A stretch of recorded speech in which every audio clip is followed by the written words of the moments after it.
Beryl continues to near landfall here on Sunday night, heading into early Monday morning as that center of circulation comes on shore just towards the south of Corpus Christi. But already here, even on Sunday, we're seeing those outer rain bands starting to move on shore. That's going to bring those passing showers, heavy precipitation at times, even a threat of localized tornadoes spinning up as those bands continue to push on through. But at least at this time, what we're starting to see is that center of circulation wrap up a bit more tighter. We're getting convection beginning to build in on the eastern periphery of it. Has been lopsided over the past 48 hours after moving over the Yucatan, but once it wraps right back up here, it is expected to become a Category 1 before coming on shore and then moving across Texas and eventually those remnants skirting off towards the north and really just bringing scattered showers across the southeastern U.S. with it. But yeah, that landfall expected overnight, very early Monday morning. This is about 2 to 3 o'clock, moving across Mesquite Bay, but areas just north and east of that, all the way out towards Galveston, going to be seeing that highest threat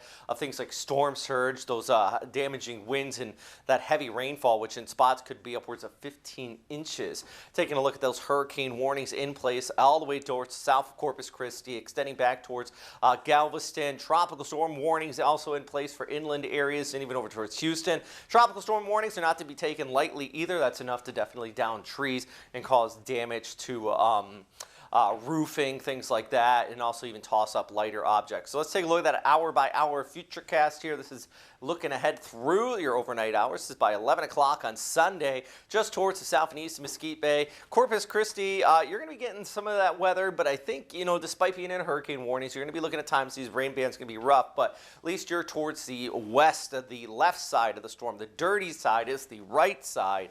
That's where those waters are going to be being pushed on shore, and that's where you're going to be seeing that highest threat of storm surge, even extending all the way back towards Galveston Bay as well. Definitely be seeing those winds continue to kick on shore here. So anybody along these coastal areas, especially closer to that center, where if we see this tighten up, that's where you can be seeing that core of those damaging winds really wrapping up as well. And then through Monday morning, this pushes across past Houston, out there passing even just towards the east of Dallas and eventually kicking off towards the north. Do want to continue to watch through midweek though along the Gulf Coast, maybe not directly associated with Beryl, but indirectly you get that influence tropical moisture all across these areas, bringing those scattered showers and thunderstorms. But most importantly, this is it. Even in the National Weather Hurricane Center, discussion, they say, life-threatening storm surge.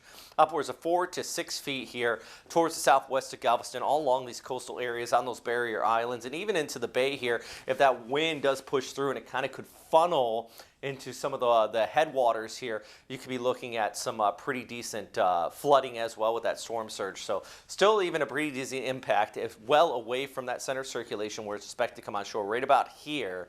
You see, maybe you're thinking, I'm pretty safe all the way back here, even towards the east of Galveston. Not so much the case, just going to be looking at that flood threat right along your coastal areas. And then the rain, of course, as well, still being a big issue, which upwards of 5 to 10 localized areas seeing potentially 15 inches. Looking ahead, though, want to watch that moisture continue to push on through, pushing back away. Even around the first coast, you have weather impact alert for Jacksonville and around our area, just because Monday, Tuesday, Wednesday you do have that precipitation. Basically, you can see kind of this fire hose of deep tropical moisture pushing across our area as well. So I want to continue to watch. Now Tropical Storm Beryl, expect to become a hurricane prior to landfall here Sunday night into early Monday morning. Make sure you check out First Coast News. Our Hurricane Central will have more information there.